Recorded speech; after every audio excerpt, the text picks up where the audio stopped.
आगे बढ़ते हैं। जुर्म का ऐसा किस्सा जो दिल्ली के ही श्रद्धा हत्याकांड की तरह है, जहां पहले मर्डर हुआ, फिर लाश के टुकड़े कर उसे ठिकाने लगाने की साजिशें की गईं। लेकिन वारदात का जब खुलासा हुआ, सब हैरान रह गए, क्योंकि यहां कातिल कोई और नहीं बल्कि खुद मृतक की पत्नी और बेटा था। ये रिपोर्ट आप देखिए। मां और बेटे ने मिलकर किया मर्डर। जो हत्यारे हैं उनका पति और पिता का संबंध है और उसकी हत्या करके उसके शव को 8 से 9 टुकड़ों में बांटकर फ्रिज में भर लिया गया और उसके बाद त्रिलोकपुरी के इसी मैदान में उस शव के टुकड़े फेंके जाने लगे। फ्रिज में बंद किए लाश के टुकड़े। इस मकान के अंदर, इस जिसमें ताला लगा है, इसके अंदर फ्रिज के अंदर अंजन दास के शव के टुकड़े रखे गए थे और माँ बेटे पूनम और दीपक एक एक टुकड़े को फेंका करते थे। पांडव नगर में माँ बेटे का पाप। 30 मई को इसको पूनम के घर में इन्होंने इनको शराब पिलाई, उसमें नींद की दवाई डाल दी थी। थोड़ा जब वो डिजी हुआ उसके बाद उसने गला काट दिया और बाद में बॉडी छोड़ दी पूरा दिन घर में। माँ के साथ मिलकर सौतेले बाप का कत्ल।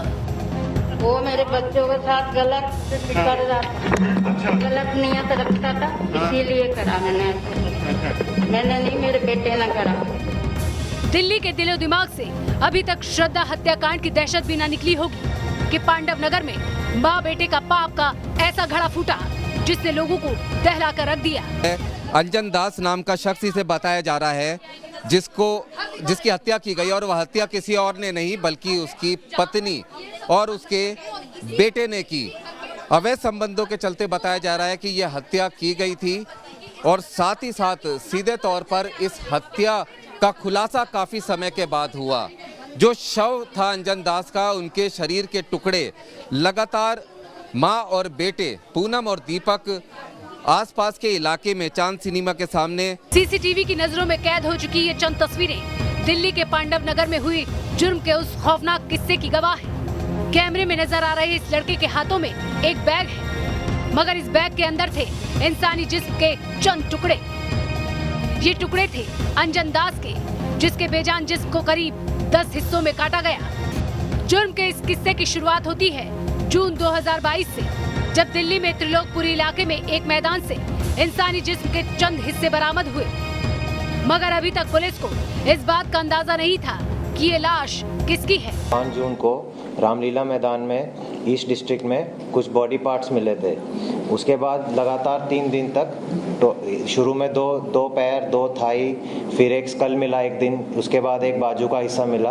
तो 3-4 दिन तक बॉडी पार्ट्स की रिकवरी हुई वहाँ मैदान से, और वहाँ एक 420 नंबर FIR PS पांडव नगर में केस दर्ज हुआ।